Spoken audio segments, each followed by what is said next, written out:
अनीश जी हिमाचल से। राधे राधे महाराज जी। महाराज जी, मैं शराब मांस मछली का सेवन करता हूँ। कई बार छोड़ने का प्रयास भी कर चुका हूँ पर छोड़ नहीं पा रहा। महाराज जी, बार बार ध्यान उसी तरफ जाता है, कृपया मार्गदर्शन करें। कैसी बात करते हो? प्रयास करे छूट ना पावे, ऐसा कैसे हो सकता है? शरीर ही छूट जाएगा एक दिन। फिर ये गंदी बातें क्यों नहीं छोड़ सकते? आप इतने कमजोर हो गए हो कि देख लो, आपको मन कितना तोड़ दिया कि आप कहते हो मैं छोड़ना चाहता हूँ, छोड़ नहीं सकता। ऐसी ये बात तो हमारी समझ में कम आती है कि आप छोड़ना चाहें और फिर वो छूटे ना।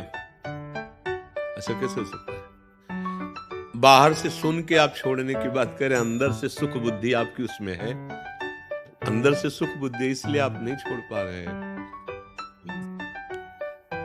क्या लाभ आपको शराब पीने से मिलेगा? हमें एक भी लाभ बता दीजिए आप शराब पीने में।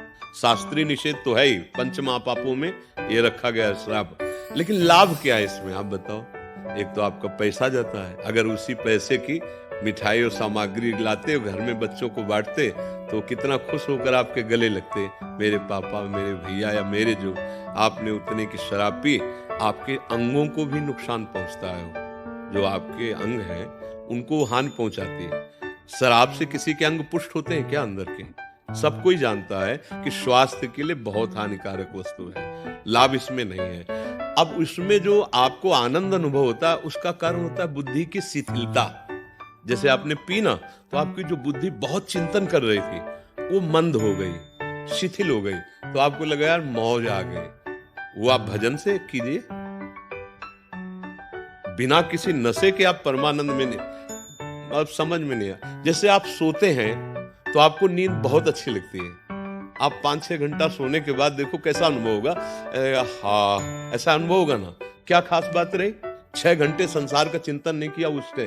खास बात ये रही कि बुद्धि 6 घंटे संसार का चिंतन नहीं की, इसलिए वो सुख का अनुभव कर रही। तो जागृत में भी ऐसी अवस्था की जा सकती है कि भगवान का चिंतन करते हुए सत भावना से आप, तो देखो 6 घंटा आप जो नींद लेते हो, उसमें जो आपको सुख मिलता है, वो संसार का चिंतन छोड़ने के कारण है।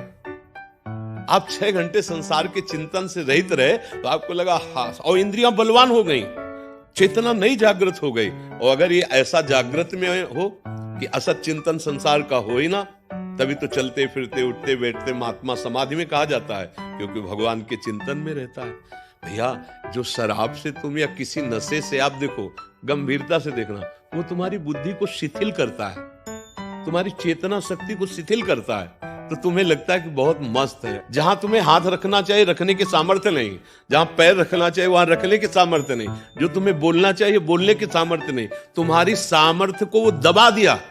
तो तुम उसको क्या मानते हो कि वो बड़ा मौज आ गई, बड़ी मस्ती आ गई। नहीं, आप लोगों ने तो देखा होगा, हमने यहाँ देखा अपने वृंदावन में, जब रात्रि में आ रहे थे तो एक छोटी सी नाली थी, और एक भैया जी यही पान किए हुए थे, तो अब वो नाली को ऐसे देख रहे जैसे समुद्र पार कर रहा।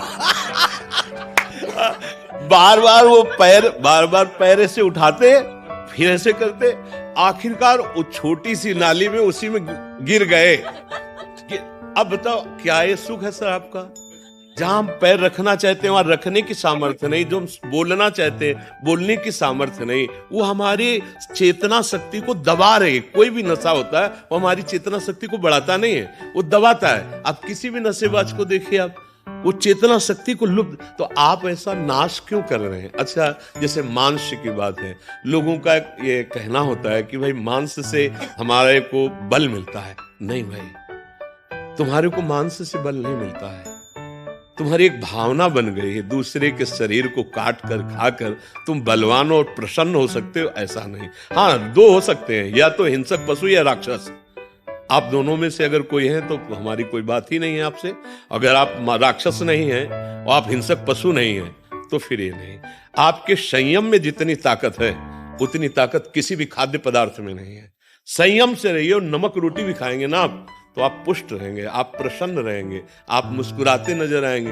अभी बेचारे दीनहीन पशु पक्षी, मालूम मुर्गा है, ये सब अभी तो राक्षसी भाव है हमारी समझ में। आप अपने लिए बहुत हानि का कार्य कर रहे हैं।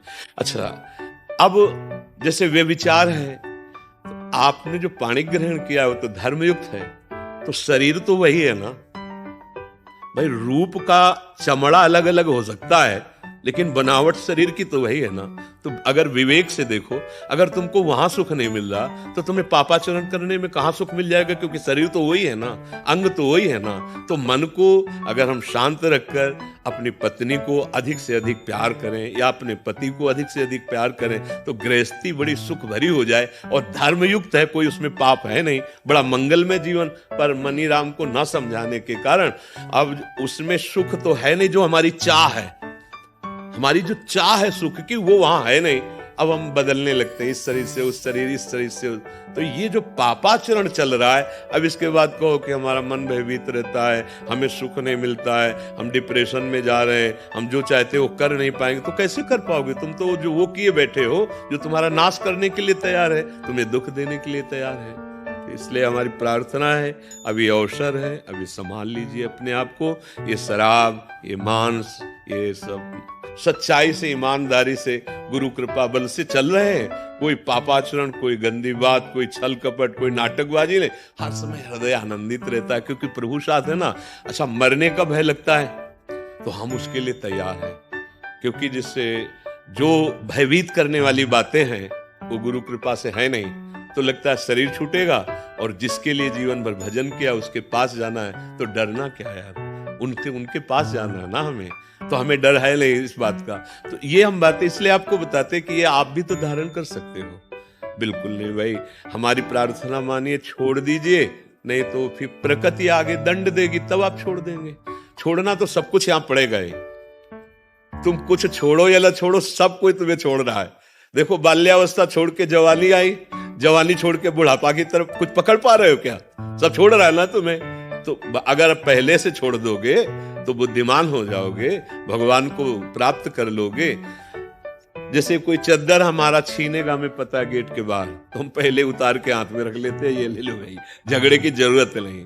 तो माया छीन लेगी। सुत बनितादि जान स्वार्थ रत, ना करु नेह स्तभीते, अंतहि तो ही तजेंगे पामर, तू न तजय वहीं ते, मन पचितई है और शरीर। गोस्वामी तुलसीदास जी कह रहे हैं। तो पाप कर्म काहे कमा के जाओ, ये खेती है मनुष्य जन्म। आप नारायण बन सकते हो, आप भूत बन सकते हो, आप मनुष्य बन सकते हो, आप नाली की कीड़ा बन सकते हो। आचरण, आचरण, आचरण तुम्हारा अगर सही है तो सच्ची मानो, बिना कोई सुख सामग्री नहीं, पर हृदय आनंदित रहेगा। और आचरण सही नहीं तो जलोगे। बड़ा पुण्य किया महाराज नहुष ने, और बड़े यज्ञ किए तो देवराज इंद्र पदवी मिली। देवराज इंद्र पदवी कोई छोटी मोटी थोड़ी, त्रिभुवन का स्वामी है। अब नशा चढ़ा पद का भी नशा होता है ना। को नर अस जन्मा जगमा ही, प्रभुता पाई जाय मदना। अब उनको लगा हम त्रिभुवन पति, हमारी आज्ञा सब। तब उन्होंने कहा कि भाई देवराज इंद्र जो पूर्व थे, उनकी पत्नी सेवा में आवे। अब इतनी अप्सराएं हैं, इतनी सुविधा है, लेकिन पदाभिमान पापाचरण के लिए प्रेरित किया।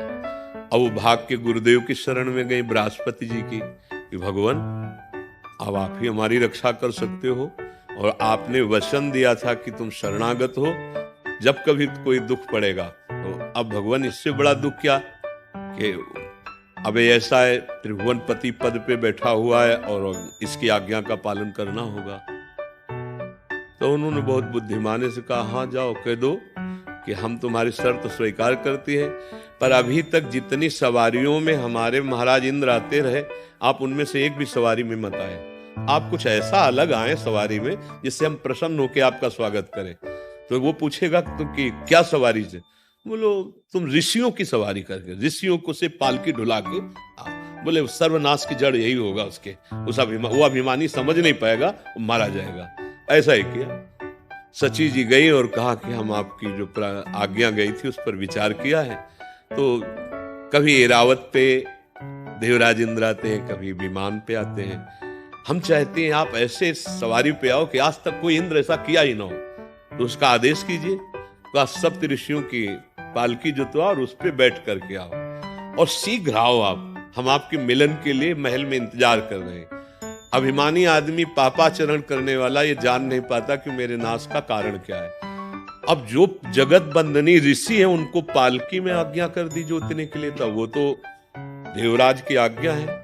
अच्छा, इतना व्याकुल हो गया कि कहा सर्प सर्प सर्प। सर्प माने होता तीव्र गति से चलो, हाँ जल्दी।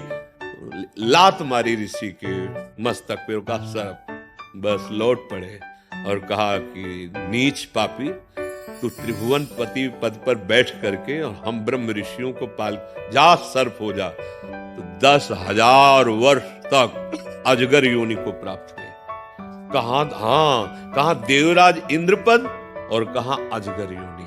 तो देखो, पापाचरण पराई स्त्री के लिए तो देवराज इंद्र पदवी से गिराकर अजगर बना दिया, और हमारी दशा क्या होगी? हम तो कुछ ही नहीं है। वो तो पुण्यात्मा पुरुष जो त्रिभुवन पति है, इसीलिए कहा गया। ये हर एक बात पर ध्यान दीजिए। आप शराब पीते, आप मांस खाते, आप पराई माता बहनों की तरफ गंदी, भले पैसे वाले हो तो पैसे से अधर्म किया जाता है कि धर्म किया जाता है? देखो, गाय घास खाती है, दूध ठाकुर जी बना देते हैं।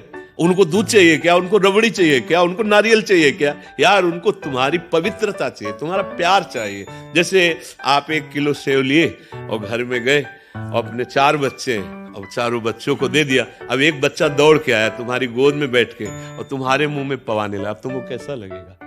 दिया पापा ने ही है, पर पापा को जब पवाया तो पापा क्या करेंगे?